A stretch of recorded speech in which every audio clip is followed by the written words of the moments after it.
नमस्कार, स्वागत है आप सभी का। मैं हूं आपके साथ रेशु त्यागी। अपने मुद्दे पर वापस लौटते हैं। आज हम अध्यादेश को लेकर चर्चा कर रहे हैं।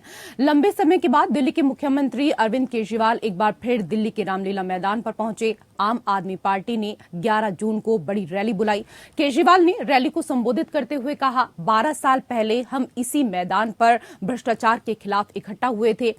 उसी मैदान पर 12 साल बाद एक बार फिर एक अहंकारी तानाशाह को हटाने के लिए हम इकट्ठा हुए हैं। आम आदमी पार्टी के संयोजक ने कहा, मोदी सरकार ने दिल्ली की जनता के अधिकारों को छीनने के लिए सुप्रीम कोर्ट के फैसले को खारिज कर दिया। केजरीवाल ने कहा कि प्रधानमंत्री जी सुप्रीम कोर्ट के फैसले को नहीं मानते। मैं दिल्ली की जनता के वोट का सम्मान नहीं करता। आम आदमी पार्टी ने ये रैली केंद्र सरकार के अध्यादेश के खिलाफ बुलाई है। आम आदमी पार्टी ने आरोप लगाया कि केंद्र की मोदी सरकार दिल्ली की चुनी हुई सरकार को काम नहीं करने देना चाहती। रैली में अरविंद केजरीवाल के साथ पंजाब के मुख्यमंत्री भगवंत मान और पूर्व केंद्रीय मंत्री और राज्यसभा सांसद कपिल सिब्बल भी शामिल हुए। केजरीवाल ने रैली में आने के लिए कपिल सिब्बल का भी इस दौरान शुक्रिया किया। कपिल सिब्बल ने कहा कि बीजेपी वाले मुझे रोज गालियां देते हैं, मेरा अपमान करते हैं, लेकिन मुझे अपने अपमान की परवाह नहीं है। मैं दिल्ली के लोगों के लिए लड़ रहा हूं। मैं सुप्रीम कोर्ट के फैसले का पालन करा कर रहूंगा। उन्होंने कहा 140 करोड़ लोग इस अध्यादेश का विरोध करेंगे। केजरीवाल ने कहा कि हमारे पास 100 सिसोदियां हैं। केजरीवाल के इसी बयान को लेकर बीजेपी ने आम आदमी पार्टी को घेरा है। प्रेस कॉन्फ्रेंस में वीरेंद्र सचदेवा ने बोलते हुए कहा, आज दिल्लीवासी अपने आप को शर्मिंदा महसूस कर रहे हैं क्योंकि आज केजरीवाल ने जिस भाषा का उपयोग किया है वह छिचोरी हरकत है।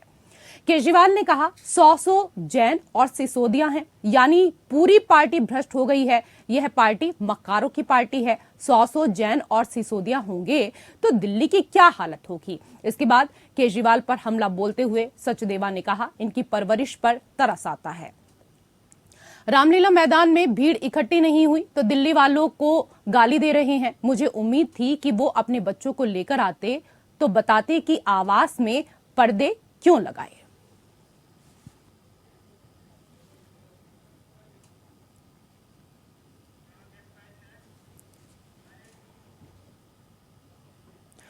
तो इसी मुद्दे को लेकर करेंगे चर्चा। पैनल में दो खास मेहमान इस वक्त हमारे साथ जुड़ चुके हैं। हमारे साथ आर.के. मिश्रा, प्रवक्ता बीजेपी, जुड़ चुके हैं। बहुत बहुत स्वागत है आपका मिश्रा जी।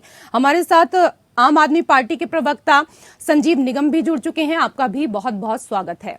आर.के. मिश्रा जी, केजरीवाल कह रहे हैं कि 12 साल पहले हम इसी रामलीला मैदान पर भ्रष्टाचार के खिलाफ इकट्ठा हुए थे। आज उसी मैदान पर 12 साल बाद एक बार फिर एक अहंकारी तानाशाह को हटाने के लिए हम इकट्ठा हुए हैं। कल जिस तरह से केजरीवाल ने देश के प्रधानमंत्री को लेकर अपने शब्दों में कड़वाहट जाहिर की, सबसे पहले उसको लेकर आपकी प्रतिक्रिया।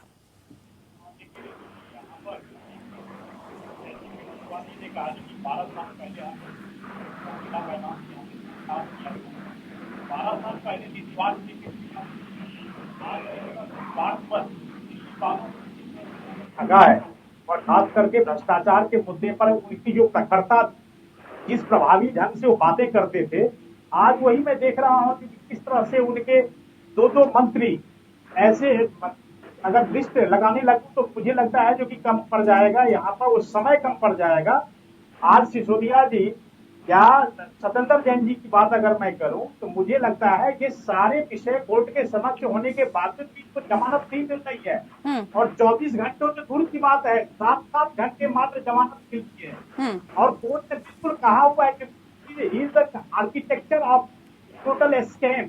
अब ये जो बड़ी बात है ये कोर्ट द्वारा टिप्पणी किया गया है।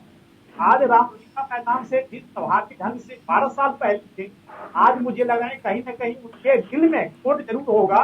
और जब वो बात कर रहे होंगे देखिए प्रधानमंत्री जी के विरुद्ध में बात करना, उनके शब्द, उनके खिलाफ कोई शब्द ऐसी टिप्पणी कर देना, ठीक है।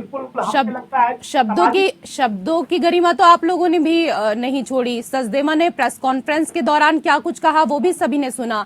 संजीव निगम जी, केजरीवाल कह रहे हैं मोदी जी दिल्ली की तरफ मत देखना, आप देश संभालो ना, देश तो आपसे संभल नहीं रहा। ये बात तो केजरीवाल जी पर भी लागू होती है। आजकल दिल्ली के अलावा वो हर तीसरे दिन किसी न किसी बीजेपी विरोधी पार्टियों के नेताओं और मुख्यमंत्रियों के साथ नजर आते हैं। मुख्यमंत्री को दिल्ली के अलावा बाकी राज्यों की इतनी चिंता क्यों हो रही है आखिरकार? आपको मेरी आवाज आ रही है? जी, मुझे आपकी आवाज मिल रही है।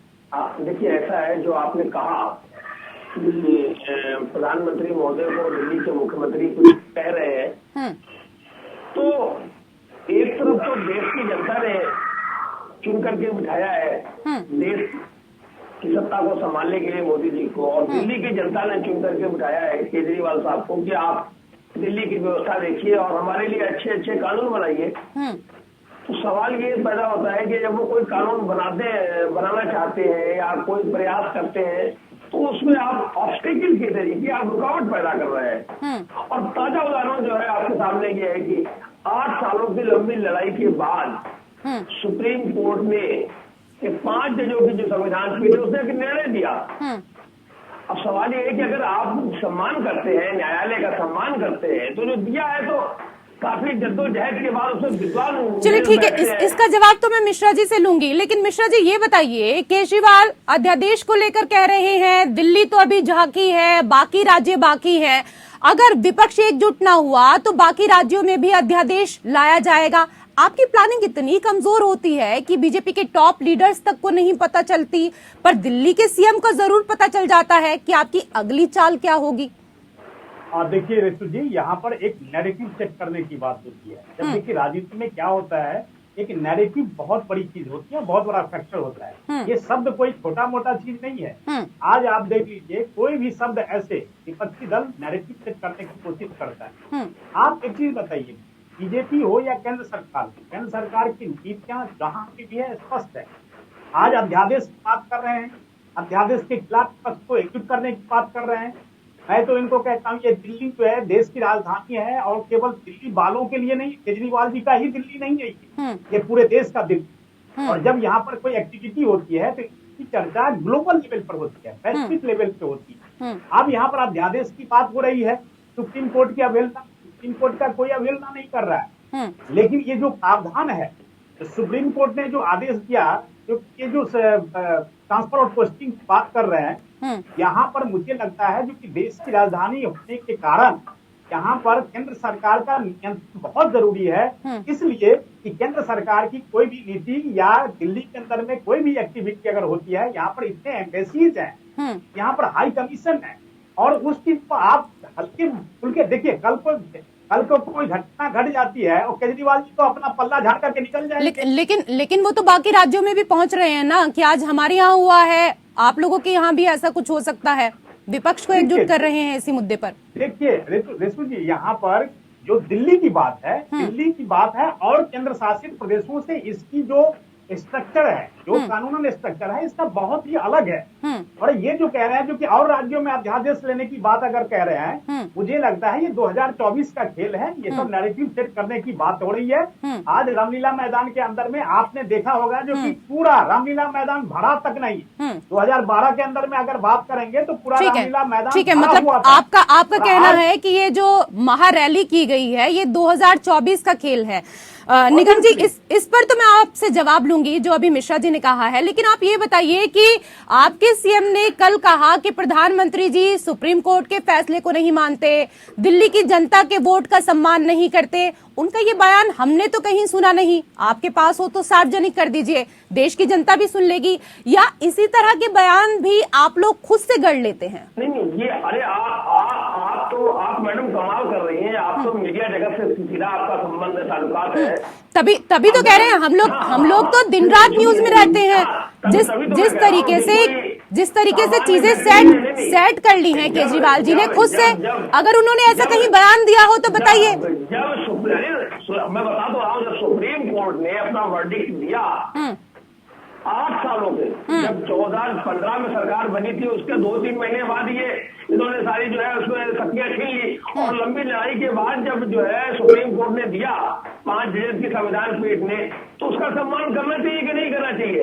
मतलब 11 मई को ऑर्डर आया सुप्रीम कोर्ट की तरफ से, 19 महीने 1 हफ्ते के अंदर आपने जो है रात को अध्यादेश लिया है। अरे भाई, आपको अध्यादेश लाने की क्या जरूरत थी? अच्छा ठीक है, तो आप कह रहे हैं कि वो सम्मान नहीं करते हैं। मिश्रा जी जवाब दूंगा, ठीक है, जवाब ले लेते हैं।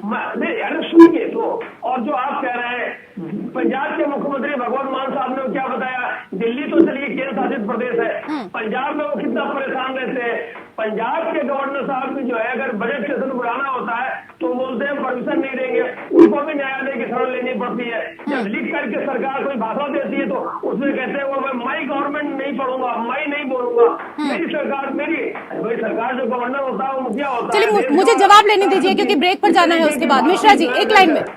और यशु जी देखिए यहाँ पर इन्होंने कहा जो कि 24 घंटे के अंदर में अध्यादेश आ गया है। अरे आपने तो सुप्रीम कोर्ट के फाइनल ऑर्डर का आपने इंतजार भी नहीं किया और सेवा सचिव को हटाने के लिए आपने आदेश पारित कर दिया। ये कौन सा तरीका था? अरे आप कम से कम फाइनल ऑर्डर की कॉपी तो आने देते।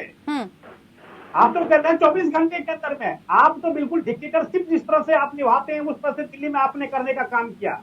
ये काम नहीं चलेगा। ये जनता का ये जनता का आपका आशीर्वाद मिला है आपको, क्या मतलब ये थोड़ी है कि आप उस चीज का गलत उपयोग करेंगे। जनता का आशीर्वाद तो इनको भी मिला है, जनता का आशीर्वाद आपको भी मिला है, लेकिन दोनों को यहाँ पर देखना चाहिए। जिस तरीके की चीजें हो रही हैं वैसे तो वो मिश्रा जी होनी नहीं चाहिए। निगम जी, आप लोग जिस तरह से विपक्षी एकता में घुसने की कोशिश कर रहे हैं, लेकिन कांग्रेस सहित कई क्षेत्रीय दल आपके साथ उतने सहज नहीं है, इसके पीछे की वजह क्या आपका इतिहास है? देखिए, कोई सहज है या ना सहज है उसको सोचने का है, वो पार्टी सोचेगी। हमने आम आदमी पार्टी ने इस अध्यादेश के खिलाफ जाकर के सभी लोगों से जाकर के अपनी गुहार की है, बात कर रहे हैं अरविंद केजरीवाल साहब। अब उन्हें सोचना है, अगर उन्हें अच्छा लगता है तो वो कंटिन्यू करें, अगर उन्हें अच्छा नहीं लगता है फिर सब पार्टिसिपेट करके इसको जो है जब मानसून सत्र आएगा और ये लोग उसमें रखेंगे तो उसमें गिराने का काम करें। बहुत अच्छा। दूसरी बात मैं आपसे ये कहना चाह रहा हूँ, आपने देखा कि जैसे आबादी लगातार प्रदेशों की और देश की बढ़ रही है, तो दिल्ली में पहले 3 नगर निगम थे और 270 वार्ड थे, इन्होंने उसको रिसफल करके 250 कर दिए। बढ़ रही आबादी तो 270 की बजाय 300 होना चाहिए। तो मैं तो कह रहा हूँ कि दिल्ली की विधानसभा को खत्म करो भाई। दिल्ली की विधानसभा में आई अस्तित्व में कब? 1993 में आई। पहले शुरू में 2-3 चलिए आपने विधानसभा को लेकर बात की। मिश्रा जी, मैं आऊंगी आपके पास, मैं आऊंगी आपके पास, लेकिन एक चीज ये बताइए ना निगम जी, आप जिस तरह से विधानसभा का उपयोग करते हैं वहाँ कैसे विपक्षी विधायकों को ट्रीट करते हैं, फिर आप क्यों उम्मीद करते हैं कि बीजेपी सरकार आपके साथ सॉफ्ट रहे? देखिए सवाल ये है, हमारे साथ बिल्कुल सॉफ्ट न रहे। जो सख्ती कर रहे हो तो आप करते रहोगे। कम से कम जिसको कहा जाता है दिल्ली की बेगुनाह जो जनता है उसने जिस उम्मीदों के साथ केजरीवाल साहब को चुना था, तो कम से कम उनके हकों को क्यों आप मार रहे हो? आप ये बताओ भाई, आप इनको सबसे बड़ी दिल्ली में इनको 3 बार रिजेक्ट किया दिल्ली की जनता ने, तो उसका कहीं न कहीं आप बदला ले रहे हो। आप में तो बड़ा थिंक टैंक है, हम तो नई पार्टी है, नए लोग हैं। आप क्या करते हो मुझे समझ में नहीं आ रहा। आप एक बारी किसानों के लिए कानून बनाते हो और फिर कहते हो जी हम उसको वापस ले लेंगे। एक बार 2000 का नोट लाते हो, फिर कहते हो 2000 का नोट वापस ले लेते हो। अरे बड़े बड़े थिंक टैंकर आपके कहाँ हैं? सिवाय केजरीवाल के पीछे पड़े हैं क्या? अरे तो देश हित के लिए लगा लो। ठीक है, ये बात तो यहाँ पर सही है, ये बात एकदम सही है। मिश्रा जी, ये बताइए, आप लोगों को कहीं ना कहीं ये भी समझना चाहिए कि आम आदमी पार्टी की सरकार को दिल्ली की जनता ने ही चुना है। भ्रष्टाचार के गंभीर आरोपों के बावजूद उन्हें निगम में सफलता मिली, यानी आपके प्रचार और केंद्रीय एजेंसियों की कार्रवाई का लाभ आपको नहीं मिला। आप जनता का विश्वास अध्यादेश से नहीं जीत सकते, आपको अपनी राजनीतिक धारा बदलनी होगी। अब एक चीज बताता हूँ, कोई भी केंद्रीय एजेंसियों का लाभ कोई सरकार नहीं लेती है। इस चीज को हम लोगों को समझने की जरूरत है। देखिए, सीबीआई ईडी अपनी एजेंसी है, अपना काम करती है। ये तो लगातार विपक्ष आरोप लगा रहा है ना आपके ऊपर। आरोप तो लगा, देखिए उनका काम ही है, क्योंकि विषय तो है नहीं इनके पास, तो आरोप तो लगाएंगे ही लगाएंगे। अब दूसरी बात आता हूँ, एक चीज बताइए, क्या केजरीवाल साहब से पहले आदरणीय शीला दीक्षित जी भी तो मुख्यमंत्री थी यहाँ पर? उस जो अध्यादेश था एडिटिव था, जिस तरह के जो नियम थे सारे एडिटिव थे, फिर भी सरकार तो चल रही थी। लेकिन कांग्रेस की सरकार इनसे बेहतर चल रही थी। क्या तालमेल था राज्यपाल के साथ और साथ ही साथ सरकार, जो दिल्ली सरकार जो चुनी हुई सरकार थी उसके साथ बड़ा अच्छा तालमेल था। क्या बात है जो कि केजरीवाल जी आज इस अध्यादेश को लेकर के या इनके साथ एलजी का जो तकरार है, क्या वजह है? यही वजह है जो एलजी साहब भ्रष्टाचार करने के लिए रुकते हैं, लेकिन ये भ्रष्टाचार में क्योंकि इनके अंदर में छुपी हुई चीज है। आज ये जो कोर्ट ने इस तरह से जो कि आर्किटेक्ट जैसे कहा और 7 घंटे का मात्र जमानत, ये ठीक बहुत ठीक है, मैं जवाब ले लेती हूँ इसका। निगम जी, अरे कल जो है मंच पर देश के जाने माने सुप्रीम कोर्ट के वकील कपिल सिब्बल साहब भी मौजूद थे। वो भी राज्यसभा के सदस्य हैं, इंडिपेंडेंट मेंबर है। उन्होंने क्या कहा था कि ये जो है भारतीय जनता पार्टी चाहती है हर जगह डबल इंजन की सरकार, डबल इंजन की सरकार। अरे क्यों चाह रहे हो इस तरीके से? क्या मंशा है आपकी? जहां लोगों ने चुना है तो उन्होंने सही कहा था, वो डबल इंजन की नहीं, ये जो है इनकी डबल बैरल की सरकार है। एक में जो है ईडी और एक में सीबीआई करके आप लोगों ने आपने सता करके लोगों ने प्रताड़ित करके जिधर उधर कर दिया है। आप हमारी तो छोड़ दीजिए, आपने कोई कर्म नहीं छोड़ रखा। वहां पर महाराष्ट्र में आपने किस कदर से ठाकरे साहब को जो है आपने परेशान किया, दूसरे राज्यों में आप किस तरीके से कर रहे हैं, है ना? तो आपकी हरकतें लोग जान गए हैं और समझ गए। थोड़ा सा और समझ कर लीजिए, ये जो है पाप का खड़ा उनका भी बड़ा था जो 2004 से लेकर के 14 तक थे, और अब आपको लोगों ने इसीलिए चुना था कि आप उसकी पुनरावृत्ति नहीं करोगे, लेकिन आप नहीले तो दहले साबित हुए हो।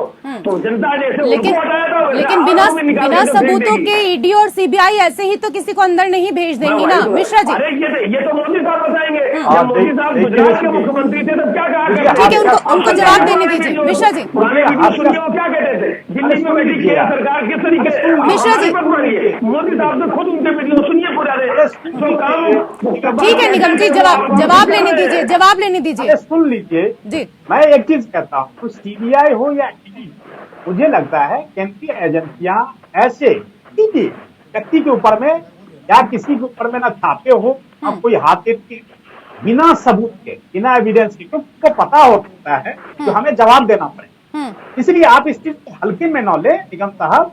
अगर आपका आगे मंत्री जेल में बंद है, किसी वजह से बंद है, और कोर्ट की जितनी भी आ चुकी है, अगर वो सही होते तो आज उनको जमानत मिल जाती, लेकिन आज जमानत नहीं मिल रही है। ये बहुत बड़ा एक फैक्टर है। ये लोग इसके पूरे मास्टर माइंड थे। आज घोटाले में जिस तरह से, चाहे वो बस घोटाला हो, चाहे शराब घोटाला हो, आप लोग ने जिस तरह से जनता को त्रस्त करके रखा हुआ था, अब देखिए परत दर परत सारी चीजें सामने आ रही है। इसीलिए आपको कहता हूँ 2024 में जो सपना पाले हुए हैं, चाहे कपिल सिब्बल साहब अगर होते तो कांग्रेस में क्यों नहीं रहते, आज वो समाजवादी पार्टी से क्यों राज्यसभा के सांसद बने हुए हैं, आज उनको भी अपना मंथन करना चाहिए। बिल्कुल, मंथन तो कई चीजों पर करना चाहिए निगम जी। आप जहां से शुरू हुए थे, सत्ता का सुख भोगने के बाद भी वहीं आपको लौटना पड़ा। जब आप वापस रामलीला मैदान लौटे तो वहां किए कुछ वादे भी अगर याद कर लेते तो अच्छा होते, क्योंकि जिन वादों की बदौलत आप यहां तक आए थे उनको भी जरा एक बार उठा लेते तो अच्छा रहता। बहुत बहुत शुक्रिया आप दोनों खास मेहमानों का हमारे साथ इस चर्चा में जुड़ने के लिए, और इसी के साथ खास पेशकश में मेरे साथ फिलहाल इतना ही। नमस्कार।